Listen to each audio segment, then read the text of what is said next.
Lengan Tang Wulin mulai bergerak semakin cepat, palu bergemuruh di atas kristal titanium seperti badai yang mengamuk. Meskipun palu tempat tidak memiliki berat standar, palu umumnya lebih baik jika lebih berat. Palu Tang Wulin jelas tidak ringan. Terlepas dari itu, dia mengayunkannya dengan mudah, lengannya menyerupai kincir angin saat dia terus-menerus memukul kristal titanium.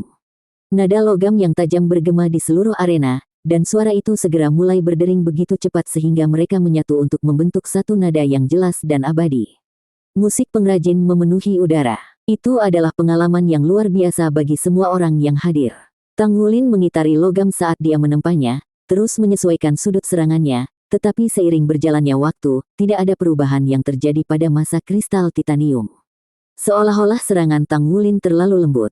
Bisakah kau menyebutnya penempaan? Banyak pandai besi yang menyaksikan meragukan metode penempaan Tang Wulin. Meskipun mereka terkejut dengan ketepatan kontrol Tang Wulin, mereka tidak melihat bagaimana ketukan cahaya seperti itu bisa efektif untuk memurnikan logam. Apakah dia hanya menggunakan teknik mencolok untuk mencoba dan pamer? Yang terpenting pada akhirnya adalah seberapa banyak dia bisa memurnikan logam. Dia hanya punya waktu 30 menit. Tidak mungkin dia bisa menyelesaikannya tepat waktu dengan teknik penempaan yang lembut. Penempaan Tang Wulin juga mengejutkan He Xiaopeng. Pukulan berirama membuat punggungnya menggigil, tetapi sesaat kemudian, dia sadar kembali dan mengalihkan perhatiannya kembali ke mejanya sendiri. Hal terburuk yang bisa terjadi ketika dua pandai besi menempa dalam jarak dekat adalah salah satunya diganggu oleh yang lain. He Xiaopeng hanyalah seorang pemuda, tetapi dia telah mulai pandai besi di usia muda. Landasannya sebagai pandai besi sangat mengesankan, dan dia dengan mudah menyingkirkan gangguan apapun dari pikirannya. Dia membuat dirinya tuli terhadap palu Tang Wulin dan fokus pada pekerjaannya sendiri.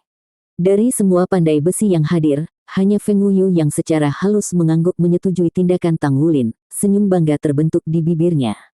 Kenapa dia menempa seperti itu? Zuoxi tidak bisa membantu tetapi bertanya pada Feng Wuyu.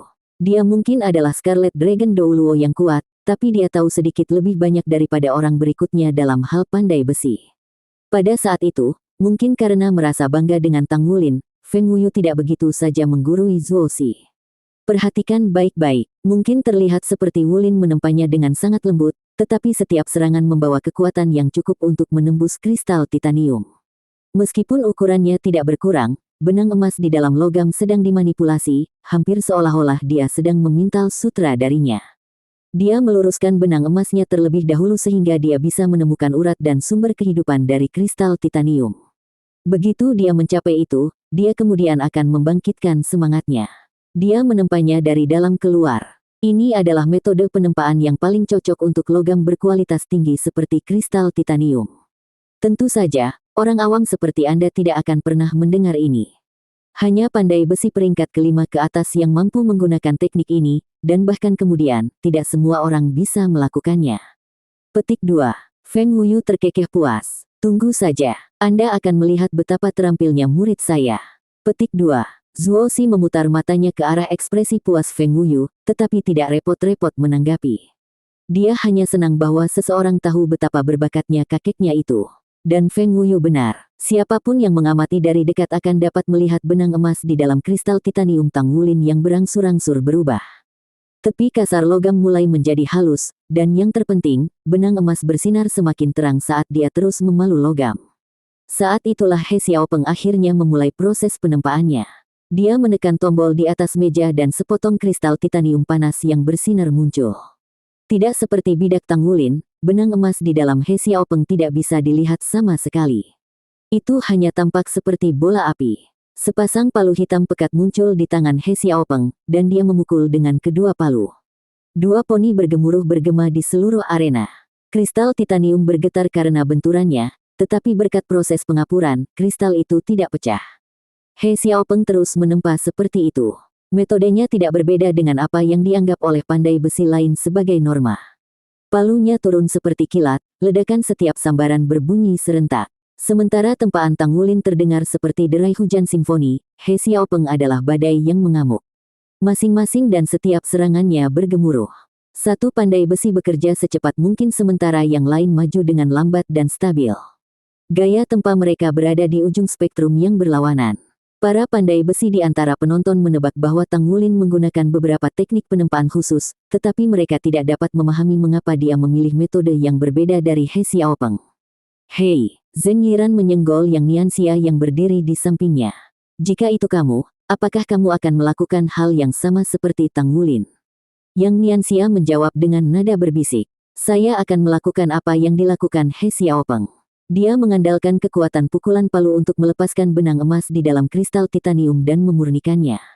Namun, metode ini sulit bagi kami karena kekuatan dan kerapuhan logamnya. Kristal titanium harus dipanaskan hingga suhu yang sangat tinggi dan seseorang harus memiliki kendali yang sempurna atas palu mereka untuk menggunakan metode itu. Jika He Xiaopeng menggunakan terlalu banyak kekuatan, logamnya akan hancur. Kekuatan terlalu sedikit, dan tidak akan terjadi apa-apa. Diperlukan banyak keterampilan dan latihan untuk mengontrol palu dengan baik. Dia pasti pandai besi yang lebih baik dariku. Dia harus menjadi pandai besi peringkat 4. Ini pasti akan menjadi pertunjukan yang bagus. Petik 2. Bagaimana dengan Tang Wulin? Zheng Yiran bertanya. Yang Nianxia mengerutkan alisnya. Aku tidak mengerti apa yang dia lakukan. Mungkin akurat untuk mengatakan dia menggunakan kelembutan untuk menempa kekerasan, tapi saya tidak yakin mengapa dia melakukan itu untuk kristal titanium. Dia mungkin punya alasannya sendiri. Petik 2. Kamu benar-benar percaya pada keahliannya. Zheng Yiran mengangkat alis. Apakah kamu yakin kami tidak akan kalah dalam pertandingan ini? Yang Nianxia tersenyum kecut. Aku selalu menganggap diriku licik, tapi ketua kelas benar-benar bermuka dua. Orang itu tidak melakukan apa-apa jika dia tidak yakin dia akan berhasil. Selain itu, pandai besi adalah keahliannya. Dia bahkan bisa menempa paduan roh untuk sepotong baju besi perang satu kata. Apakah Anda benar-benar berpikir dia bisa kalah? Bagi saya, itu tidak mungkin. Oh iya, apa kamu tidak tahu? Dia pandai besi peringkat 5. Petik 2. Saya bukan pandai besi. Bagaimana saya tahu? Zheng Yiran mulai menatap Yang Nianxia dengan heran saat berita ini terdaftar di benaknya. Tunggu, dari mana kamu mendengar itu? Apakah kamu benar-benar perlu bertanya? Dia memiliki paduan roh. Biasanya dibutuhkan pandai besi peringkat 6 untuk menempa paduan roh. Tidak mungkin dia ada di peringkat 6, jadi dia harus berada di peringkat kelima. Dia benar-benar berbakat. Petik 2. Peringkat kelima, pikiran itu membuat Zheng Yiran merasa malu. Tang Wulin hanya di kelas 1, namun dia adalah pandai besi peringkat 5. Belum pernah sebelumnya dalam sejarah Akademi Shrek memiliki seorang pandai besi berbakat seperti dirinya. Dan, dari semua profesi, adalah yang paling sulit untuk maju sebagai pandai besi. Detik terus berlalu, dan segera, 15 menit telah berlalu untuk Tang Wulin. Dia hanya memiliki 15 tersisa. Dilihat dari seberapa kecil setiap kristal titanium, He Xiaopeng adalah pemenang yang jelas. Potongannya telah menyusut 1/10 dari ukuran aslinya dan tidak menunjukkan tanda-tanda retak. Ini adalah bukti dari keahliannya. Sebaliknya, bidak Tang Wulin sekarang berwarna oranye, tetapi tidak menyusut sama sekali. Memang, serangan lembut seperti itu tidak mungkin mengurangi massa kristal titanium. Tang Wulin tidak terlihat khawatir. Seluruh tubuhnya terfokus pada penempaan, matanya menyipit saat dia mengayunkan palu dengan kecepatan tetap. Tiba-tiba, ledakan yang memekakkan telinga mengguncang arena saat He Xiaopeng membanting palu ke kristal titaniumnya untuk terakhir kalinya. Seberkas cahaya keemasan melesat keluar darinya, mencapai 1 kaki ke udara. Itu adalah 1000 kelas 1 yang dimurnikan dengan roh. Teriakan keheranan menggema dari luar panggung. Munculnya berkas cahaya menandakan 1000 pemurnian yang berhasil, dan kelas 1 pada saat itu. 1000 logam olahan kelas 1 tidak bisa dibandingkan dengan logam biasa. He Xiaopeng menyingkirkan palu dan melangkah mundur.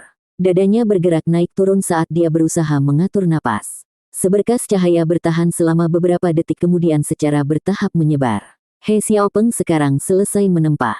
Yang perlu dia lakukan sekarang hanyalah membiarkan logam itu perlahan mendingin dari keadaan merahnya yang bersinar. Kristal titanium He Xiaopeng menjadi 20% lebih kecil dari sebelumnya. Benang emas yang awalnya kusut di dalamnya juga telah diubah menjadi lembaran cahaya cemerlang yang seragam. Aura emas yang gemerlap berkilauan di sekitar logam. Tidak ada keraguan bahwa itu adalah kelas 1000 yang disempurnakan. He Xiaopeng menyingkirkan palu dan tersenyum puas. Dia mengerti bahwa ini adalah batas kemampuannya sekarang. Meskipun berada di bawah banyak tekanan hari ini, dia mampu menggunakan seluruh kemampuannya untuk bertahan. Tidak mudah untuk memperbaiki kristal titanium 1000 kelas 1 hanya dalam waktu setengah jam, namun dia telah berhasil melakukannya dengan sempurna. Untuk dia saat ini adalah mahakarya. Shen Yi dan Wu Zhangkong mengerutkan alis mereka. Di mata mereka, He Xiaopeng baru saja mengklaim kemenangan. Dia mulai menempa lebih lambat dari Tang Wulin, tetapi masih menyelesaikan 1000 kelas 1 untuk memurnikan kristal titanium terlebih dahulu. Tang Wulin tidak bisa menang dengan 1000 pemurnian kelas 1 lagi, dan mereka tahu itu adalah batasnya. Bahkan jika dia berhasil dalam 1000 kelas 1 menyempurnakan bagiannya, dia masih akan kalah dari He Xiaopeng. Waktu berlalu dengan lambat. Tang Wulin terus menempa, fokusnya sama kuatnya dengan saat dia mulai. Selain mengembangkan sedikit rona oranye, tidak ada perubahan lain yang terlihat pada bagian kristal titaniumnya. Cara kerja bagian dalam logam tetap tidak jelas. Wu Zhangkong tahu Tang Wulin adalah pandai besi jenius, tetapi dia tidak mengerti persis apa artinya itu. Dia hanya tahu bahwa Tang Wulin berasal dari keluarga miskin. Mungkinkah dia tidak pernah memalsukan kristal titanium sebelumnya? Pikiran itu menimbulkan bayangan kekhawatiran di hatinya. Ini adalah pertandingan pertama kompetisi antara dua kelas yang seharusnya memiliki peluang menang tertinggi. Jika mereka kalah dalam pertandingan ini, moral siswa kelas 1 akan anjlok, dan kepercayaan mereka pada Tang Wulin akan goyah.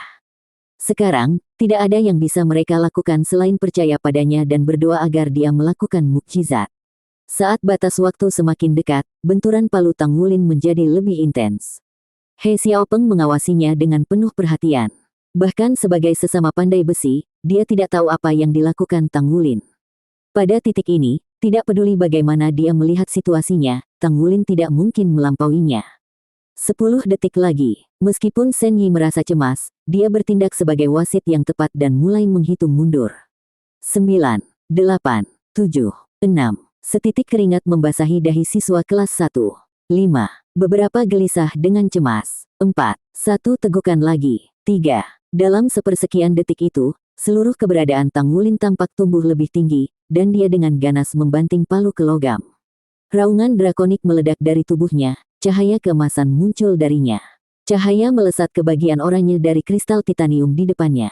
Ia bergetar sejenak, lalu bagian luarnya terkelupas seperti kulit jeruk keprok. Cahaya keemasan yang cemerlang muncul dari kristal titanium, lalu melesat ke udara sebagai berkas cahaya bercahaya. Pada saat yang sama sinar itu ditembakkan dari logam, Tang Wulin berubah menjadi bola cahaya keemasan. Raungan drakonik terus bergema di udara, ilusi samar kepala naga emas muncul di belakangnya. Kepala naga halus itu membuka rahangnya dan memutarnya ke langit, hampir seolah-olah suara gemuruh telah datang darinya selama ini. Dalam kobaran emas yang berkilau, roh kristal titanium itu naik. Dibandingkan dengan berkas cahaya yang berasal dari bidak He Xiaopeng, bidak Tang Wulin menghasilkan sinar yang 5 kali lebih tinggi. Cahaya keemasan membentang 5 kaki penuh ke udara, dan di puncaknya kepala naga bisa terlihat samar-samar. Itu terlihat persis sama dengan kepala naga yang melayang di belakang Tang Wulin. Ia bahkan menghadap ke langit dan meraung dengan cara yang sama. Tang Wulin tersenyum lembut. Setelah memenangkan turnamen seleksi perwakilan dan diterima sebagai ketua kelas, pikiran, tubuh, dan jiwanya menjadi harmonis. Dia dalam kondisi puncak, dan sebagai hasilnya, dia mampu menciptakan pekerjaan yang melampaui kemampuannya saat ini. Hari ini, pada saat ini, dia telah berhasil melakukan hal itu. Sekarang semua orang bisa melihat betapa anehnya kristal titanium Tang Wulin. Itu adalah bola yang sempurna, benang emas yang sebelumnya tidak terlihat. Sebagai gantinya adalah bola emas biasa. Garis-garis mirip urat di dalam bola itu tersusun rapi menjadi selimut emas, seolah-olah dijahit dari benang emas. Jelas bahwa keterampilan Tang Wulin jauh melampaui keterampilan He Xiaopeng. Apa yang terjadi selanjutnya, bagaimanapun, mengejutkan semua orang sampai ke intinya.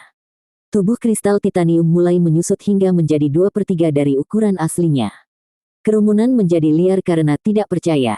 Bagaimana ini bisa terjadi? Tempa macam apa ini? Luar biasa. Sesosok jatuh dari langit, mendarat di atas panggung, dan memukul Tang Wulin di belakang kepalanya. Untuk apa kau membuang-buang waktu? Cepat selesaikan. Semangatnya telah terbentuk, jadi kamu pasti akan berhasil jika semangat menyempurnakannya. Apakah Anda masih membutuhkan saya untuk mengajari Anda ini? Jika Anda menyia-nyiakan potongan kristal titanium ini, saya akan memastikan Anda tidak tidur malam ini. Petik 2. Tang Wulin mengusap bagian belakang kepalanya yang sakit dan mendongak untuk melihat Feng Wuyu yang marah. Semangatnya telah terbentuk. Oh, benar-benar punya. Dia belum pernah melihat cahaya seperti itu dari 1000 pemurnian, tetapi Feng Wuyu telah menguliahinya tentang ini. 1000 pemurnian dengan roh mengacu pada membawa roh keluar dari logam dengan pemurnian 1000, tetapi pemurnian roh akan memberikan kehidupan pada logam. Namun, begitu roh itu terbentuk dari 1000 pemurnian, menandakan bahwa kekuatan kehidupan logam itu diambang kebangkitan dan hanya membutuhkan satu dorongan terakhir untuk bangkit sepenuhnya. Ini berarti bahwa pemurnian roh secara praktis dijamin berhasil. Inilah mengapa dikatakan bahwa pembentukan roh akan mengarah pada pemurnian roh. Tang Wulin tidak berani berbicara kembali dengan Feng Wuyu. Mengabaikan gumpalan kecil rasa sakit yang berkumpul di belakang kepalanya, dia menarik napas dalam-dalam dan melangkah maju, bersiap untuk mengayunkan palu lagi. Elder Feng, He Xiaopeng membungkuk ke Feng Wuyu. Sebagai pandai besi di kelas 2, wajar jika dia adalah anggota asosiasi pandai besi Shrek dan mengenali Feng Wuyu. Kemarahan Feng Wuyu mereda saat dia berbalik untuk berbicara kepada He Xiaopeng. Penampilanmu hari ini tidak terlalu buruk, tapi jalanmu masih panjang. Tetap bekerja keras. Anda memiliki fondasi yang bagus, tetapi logam Anda kurang semangat. Anda perlu memperdalam pemahaman Anda tentang logam. Bahkan setelah memberikan beberapa kata nasihat ini, dia tidak menunjukkan niat untuk turun dari panggung. Di atas panggung untuk para tetua, Shen Yi berpaling ke Penatua Kai. Apa yang kita lakukan sekarang? Tepat ketika mereka mengira Tang Wulin kalah, dia menghasilkan keajaiban. Namun, Feng Wuyu kemudian naik ke atas panggung, yang jelas melanggar aturan. Penatua Kai meliriknya, lalu kembali melihat ke panggung. Biarkan dia terus menempa. Pertandingan ini adalah kemenangan kelas 1. Kami akan sedikit memundurkan pertandingan kedua. Petik 2. Shen Yi berjalan ke arah Elder Kai, dan dengan nada berbisik, dia berkata, jika kita membiarkan Tang Wulin terus menempa, dia akan kelelahan setelahnya. Dia masih perlu berpartisipasi dalam pertarungan tim nanti, dan dia adalah salah satu pilar timnya. Roh Kudus Douluo tersenyum dan memotongnya. Jangan khawatir tentang itu, aku akan merawatnya. Petik 2. Shen Yi buru-buru mengangguk setuju, tidak berkata apa-apa lagi. Dia mengalihkan perhatiannya kembali ke Tang Wulin, yang sudah kembali menempa dengan kecepatan penuh. Palu Tang Wulin bersinar dengan kekuatan jiwa. Hilang sudah kelembutan dari sebelumnya. Mereka jatuh di atas kristal titanium seperti air terjun yang tak berujung dan menerjang, dentuman gemuruh kini mengguncang arena. Ledakan suara semakin diperkuat oleh efek palu yang ditumpuk. Setelah 1000 kali dimurnikan, palu mampu menarik kekuatan jiwanya. Namun, setelah dimurnikan roh, mereka sekarang dapat menggunakan kekuatan jiwanya secara maksimal. Kekuatan jiwa melonjak melalui tubuh Tang Wulin seperti gelombang menderu. Dia tidak menahan bagian apapun dari dirinya. Dibandingkan dengan pemurnian roh pertamanya, dia sekarang memiliki kekuatan jiwa yang cukup untuk disisihkan. Bahkan jika dia kehabisan kekuatan jiwa, dia masih memiliki kekuatan garis keturunan yang dimilikinya. Selain itu, 2 roti kacang yang dia makan sebelumnya telah membangkitkan darahnya. Dia bisa memanfaatkan itu untuk membalikkan aliran darahnya, teknik yang membantunya menyelesaikan naga emas mengguncang surga dan mengalahkan Wu Shiduo. Setelah berhasil mengaktifkan Golden Dragon Shocks the Heavens dan membalikkan aliran darahnya, Tang Wulin menyempurnakan teknik tersebut dan sekarang dapat menggunakannya sesuai perintah. Dengan melakukan itu, esensi darahnya menjadi 30% lebih kuat, dan ketika dia menggunakan naga emas mengguncang surga, kekuatannya menjadi 2 kali lipat. Sampai sekarang, serangan terkuatnya terdiri dari cakar naganya, gauntletnya, dan naga emas mengguncang surga. Tang Wulin telah lama dapat memanfaatkan kekuatan garis keturunannya untuk mengurangi konsumsi staminanya, meningkatkan kemanjuran penempaannya. Kristal titanium pemurnian roh bukanlah apa-apa baginya sekarang. Dia bisa menggunakan esensi darahnya sebagai pengganti kekuatan jiwanya, dan melakukan itu juga akan meningkatkan peluangnya untuk roh sukses memurnikan logam. Selama beberapa hari terakhir menempa paduan, dia menyadari bahwa tingkat keberhasilannya meningkat. Jelas baginya bahwa ikatan antara logam dan esensi darah lebih dalam daripada ikatan antara kekuatan logam dan jiwa. Setelah penemuan itu, tingkat penempaan Tang Wulin memasuki dunia yang sama sekali baru. Dia tidak naik pangkat, tetapi tingkat keberhasilannya melonjak. Inilah alasan mengapa dia bisa menempa kristal titanium dengan begitu sempurna hari ini. Palu Tang Wulin menghujani kristal titanium itu. Bola emas di dalamnya tumbuh lebih terang dengan setiap pukulan berat, tumbuh lebih besar saat kristal yang membungkusnya menjadi lebih kecil. Ini benar-benar pemandangan yang sangat aneh untuk dilihat. Sepertinya dia benar-benar memberikan kehidupan pada logam itu. Semua orang tahu bahwa kristal titanium adalah roh yang dimurnikan saat hanya emasnya yang tersisa. Emas titanium memiliki nilai astronomi. Itu adalah salah satu dari 10 logam teratas dan dapat ditempa kembali menjadi paduan.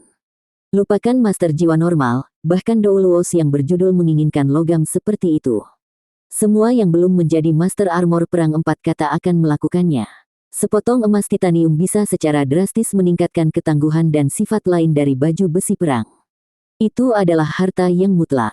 Kristal titanium jarang terjadi, tetapi menemukan emas titanium seperti melihat unicorn. Sepotong pernah muncul dalam lelang-lelang dan dijual seharga 80 juta koin. Itu sangat jarang sehingga tidak memiliki nilai pasar yang ditetapkan. Tang Wulin telah memberi logam itu dengan esensi darahnya saat dia menempah. Dia adalah satu-satunya yang bisa menyelesaikan pemalsuannya sekarang. Jika bukan itu masalahnya, Feng Wuyu akan melompat untuk menyelesaikannya sendiri. Tidak ada yang melewatkan kesempatan untuk mendapatkan emas titanium. Bahkan dengan level kultivasi Feng Wuyu dan statusnya sebagai Master Armor Pertempuran 3 kata, hanya 3 bagian dari armor tempurnya yang memiliki emas titanium yang dimasukkan ke dalamnya. Feng Wuyu mengepalkan tangannya erat-erat. Anda harus sukses. Kekuatan jiwa Tang Wulin habis dengan cepat saat dia menempa kristal titanium. Setiap pukulan palu mengirimkan ledakan kekuatan jiwa ke dalam kristal titanium, mengurangi ukurannya dan membuatnya hidup. Kristal titanium jauh lebih cepat untuk dimurnikan daripada logam lainnya. Namun, kecepatan ini menyebabkan peningkatan konsumsi daya jiwa selama proses pemurnian. Jumlah konsumsi sangat mengejutkan sehingga Tang Wulin tidak bisa mengikutinya. Hanya 15 menit telah berlalu saat kekuatan jiwa Tang Wulin habis. Begitu itu terjadi, 3 cincin jiwa ungunya menghilang dan cincin emas yang gemerlap menggantikannya. Tang Wulin memanggil esensi darahnya dalam gelombang kekuatan yang luar biasa, mengaktifkan tubuh naga emas sebagai raungan yang intens dan drakonik bergema dari dalam dirinya. Siapapun dengan mata yang tajam akan melihat sisik emas berkilauan samar di udara di sekitarnya. Dari kursinya di platform yang menghadap ke arena, Zuoxi melongo ke arah Tang Wulin. Dia berhasil. Bocah itu berhasil mempelajari Dragon Socks the Heavens hanya dengan 3 cincin jiwa. Aku harus menunggu sampai aku memiliki 5 cincin sebelum aku bisa memperbaiki garis keturunanku menjadi setengah dari naga sejati dan menyelesaikannya. Tidak heran dia bisa menempa seperti itu, dia menggunakan kekuatan garis keturunannya untuk melengkapi penempaannya. Petik 2. Cahaya keemasan mengalir dari roh Tang Wulin memurnikan palu perak berat saat esensi darahnya mengalir melalui mereka. Bola emas di atas meja tempa di depannya menyusut dengan cepat saat dia terus menempa. Dia bisa merasakan hubungan antara logam dan garis keturunannya semakin dalam dan intens. Kristal titanium itu masih bayi yang akan segera lahir dan hampir mendapatkan kesadaran. Tang Wulin bisa merasakan esensi darahnya mengaum di dalam dirinya. Itu dikonsumsi pada kecepatan yang jauh lebih lambat daripada kekuatan jiwanya. Dia membiarkan alirannya mundur, merasa tidak perlu benar-benar mengendalikannya. Aura esensi darahnya segera tumbuh lebih tebal, kehangatan menyebar ke seluruh tubuhnya. Bung demi bung memenuhi udara.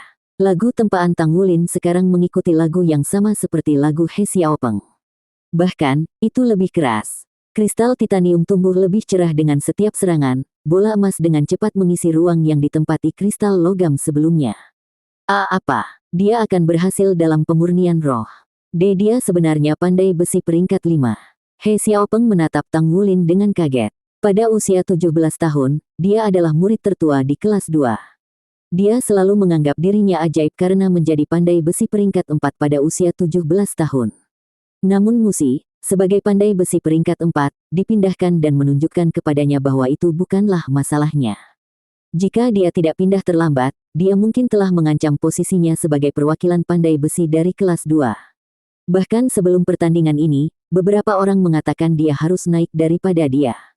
Mereka percaya bahwa tidak mungkin bagi siswa kelas 1 untuk menang dan berpikir itu akan menjadi kesempatan bagus baginya untuk memamerkan keahliannya. Pada akhirnya, bagaimanapun, guru telah memutuskan bahwa dia yang akan naik, mengatakan bahwa kelas 1 memiliki pandai besi yang sangat berbakat.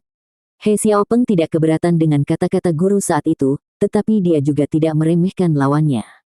Dia percaya bahwa, Selama dia melakukan yang terbaik, kemenangan pasti. Namun kenyataan telah dimainkan secara berbeda. He Xiaopeng telah melakukan yang terbaik dari kemampuannya hari ini, bahkan melampaui batasnya sedikit. Dia sangat puas dengan hasilnya. Tapi kemudian Tang Wulin melakukan hal yang mustahil. Dia masih muda. Dia tidak bisa lebih dari 15 tahun, jauh lebih muda dariku, namun dia sebenarnya bisa memurnikan roh. Aku bahkan tidak tahu kapan aku bisa. Di antara penonton, sepasang mata yang bersinar menatap Tang Wulin dengan heran. Mata ini milik Musi.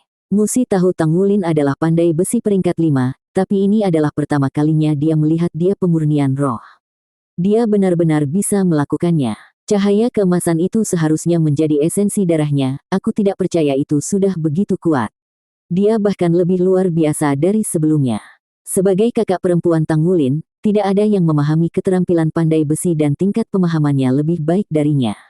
Dia benar-benar yakin bahwa Tang Wulin akan menjadi perwakilan pandai besi kelas 1, jadi dia tidak melawan He Xiaopeng untuk posisi kelas mereka sendiri.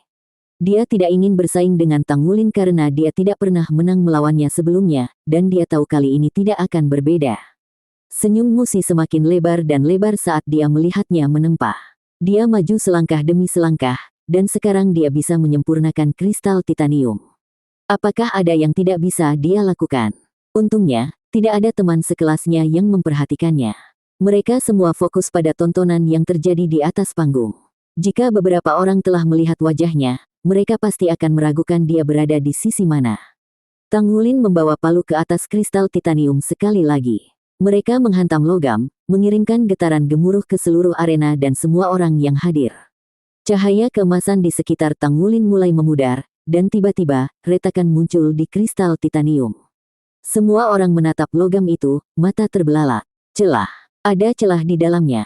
Apakah dia benar-benar gagal? Retakan menyebar. Prosesnya lambat pada awalnya, retakan pertama perlahan berpindah ke retakan lain, secara bertahap melewati permukaan logam kristal seperti jaring yang dengan sabar berputar. Namun kesabaran itu segera terlupakan. Retakan dengan cepat merajalela di bola logam, bercabang menjadi 2, lalu 4, lalu 8, sampai segudang dari mereka benar-benar menutupi bola. Kemudian, setelah beberapa saat yang menegangkan, kristal itu pecah. Serpihan tipis tembus pandang jatuh dari bola satu persatu, masing-masing berhenti di atas meja tempa untuk menampakkan bola emas sempurna yang memancarkan kehidupan. Roh Kudus Douluo bisa dengan jelas merasakan kekuatan kehidupan di dalam logam. Dia mengangguk tanpa terasa, senyum hangat terbentuk di bibirnya. Kekaguman memenuhi matanya. Bola emas itu menyerupai burung yang baru saja menetas. Perlahan-lahan melayang ke udara, lalu mulai mengitari Tang Wulin seperti bayi burung yang menyapa ibunya, memecah keheningan arena dengan senandung ceria. Tang Wulin tersenyum. Dia telah memberikan kehidupan dan perasaan logam ini. Dia telah berhasil dalam pemurnian roh sebelumnya, tetapi produknya tidak secerdas bola emas sebelumnya. Ini adalah pertama kalinya dia melihat logam pemurnian roh yang begitu cerdas. Itu adalah keajaiban. Tang Wulin mengangkat tangannya dan bola emas itu mendarat di telapak tangannya. Itu bersenandung lembut di tangannya, menggigit telapak tangannya dengan penuh kasih. Wajah Tang Wulin bergetar. Jika setiap bagian dari logam yang dimurnikan oleh roh seperti ini mulai sekarang, dapatkah saya tahan memberikannya? Rasanya seperti anakku sendiri. Pada saat itu, Feng Wuyu angkat bicara. Murid, mengapa kita tidak membahas beberapa hal? Petik 2. Tang Wulin mendongak untuk melihat senyum kotor di wajah gurunya. Baik, selama kita tidak membicarakan emas titanium saya baik-baik saja dengan apapun. Itu terikat padaku melalui esensi darahku, jadi memberikannya padamu akan sia-sia. Petik 2. Dasar anak nakal Bao. Feng Wuyu menamparkan bagian belakang kepala Tang Wulin, tetapi akhirnya mengungkapkan senyuman tak berdaya. Anak ini benar-benar tidak peduli dengan perasaanku. Tang Wulin menyeringai. Guru, saya sudah menunda kompetisi cukup lama. Saya harus turun dan istirahat. Aku akan mengunjungimu di malam hari. Petik 2. MN. Feng Wuyu mengangguk, masih tidak bisa menyembunyikan senyumnya. Tang Wulin telah memberikan kehidupan pada kristal titanium. Dia berhasil dengan semangat memurnikannya menjadi emas titanium. Dia bukan lagi pandai besi peringkat 5 dalam namanya saja. Meskipun dia hanya fokus pada penempaan paduan sejak mencapai peringkat ini, itu telah mempengaruhi kemampuan pemurniannya, terutama kontrol dan persepsinya. Feng Wuyu tidak berhak cerewet dengan murid berbakat seperti itu. Pertandingan sudah berakhir. Tang Wulin dari kelas 1 adalah pemenangnya, kata Shen Yi. Hasilnya sudah lama menjadi jelas bagi semua orang, tetapi ini membuatnya resmi. He Xiaopeng diam-diam turun dari panggung sementara Tang Wulin kembali ke teman sekelasnya di tengah sorakan mereka. Tang Wulin melontarkan senyuman pada teman-teman sekelasnya lalu menunjuk ke Su Lizhi. Setelah melihat sinyal itu, Su Lizhi berlari ke arahnya dan memberikan Tang Wulin beberapa roti babi yang telah dia siapkan sebelumnya. Tang Wulin melahapnya, lalu duduk bersila untuk bermeditasi. Roh yang memurnikan kristal titanium telah mengurasnya, tapi dia harus segera naik untuk pertarungan tim. Dia harus mengambil setiap saat yang dia bisa untuk pulih. Pertandingan kedua akan dilakukan melalui desain Misha, Shen Yi mengumumkan. Tolong perwakilannya datang. Para siswa kelas 2 hampir tidak percaya bahwa mereka kalah pada pertandingan pertama, tetapi mereka tidak terlalu khawatir. He Xiaopeng masih menampilkan kinerja yang luar biasa. Tang Wulin hanyalah orang aneh. He Xiaopeng tidak pernah punya kesempatan. Gu Yue memandang Tang Wulin sejenak, matanya sedikit menyipit, lalu naik ke panggung. Lawan Gu Yue naik ke panggung juga.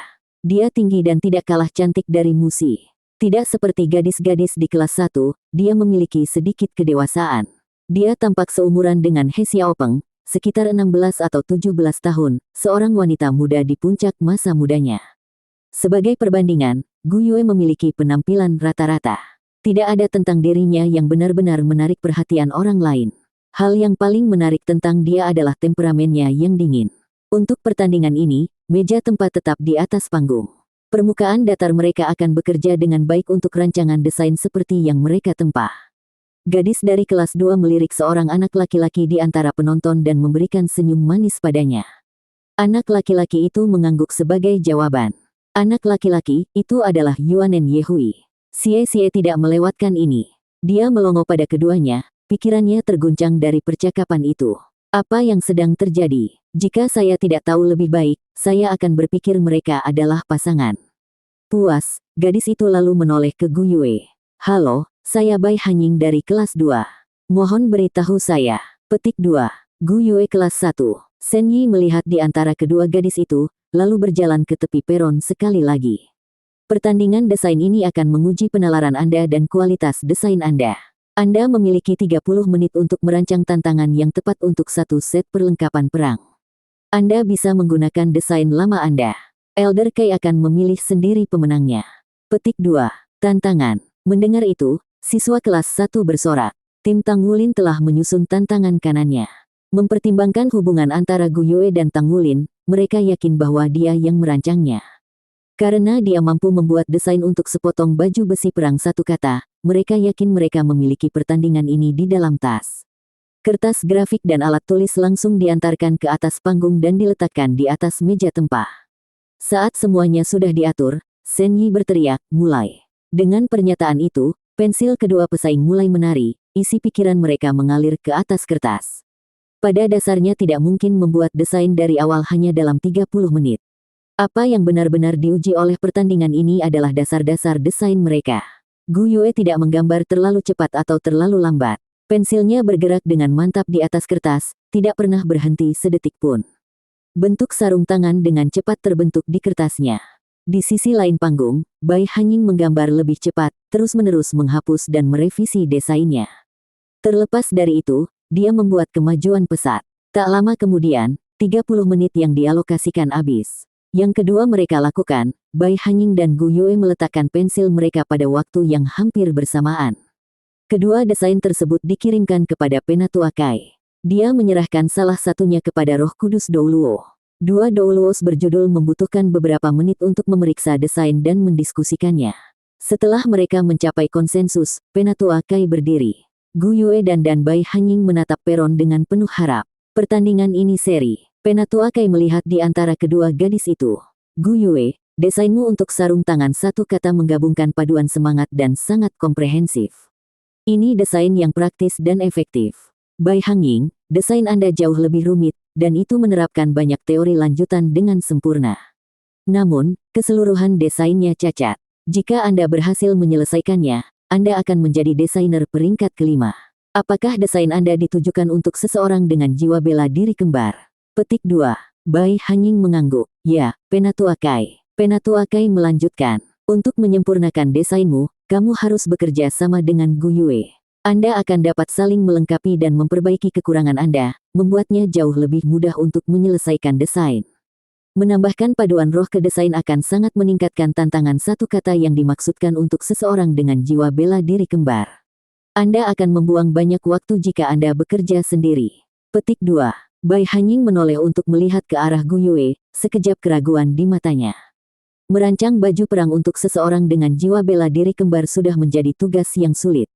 Menambahkan paduan roh ke desain akan mendorongnya melampaui domain kemampuannya saat ini. Merasakan tatapan Bai Hanying, Gu Yue menoleh untuk menatap matanya. Dia sudah mengerti apa tujuan gadis itu. Desain itu kemungkinan besar untuk Yuanen Yehui. Dengan cara inilah pertandingan kedua berakhir. Kelas pertama sekarang memimpin kompetisi dengan 1 kemenangan dan 1 hasil imbang. Gu Yue lebih dari 2 tahun lebih muda dari lawannya, tapi dia mampu membuat pertandingan imbang. Ini adalah kemenangan yang cukup bagi mereka. Kedua kompetitor meninggalkan panggung. Para siswa di kelas 1 menyambut kembali Gu Yue dengan sorak-sorai yang keras. Mereka tampil baik dalam 2 pertandingan pertama sejauh ini, dan ini meningkatkan kepercayaan diri mereka.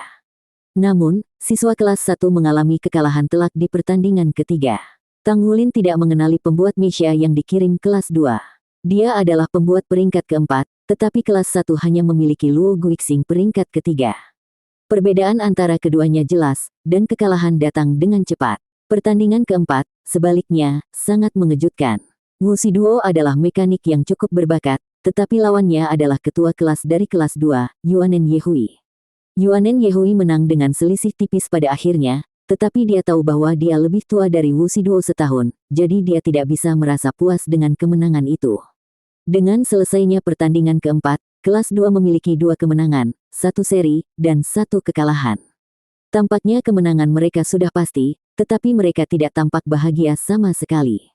Mempertimbangkan perbedaan usia, menjadi jelas bahwa kelas 2 sebenarnya lebih lemah dari kelas 1. Jika mereka menang, itu bukanlah kemenangan sejati.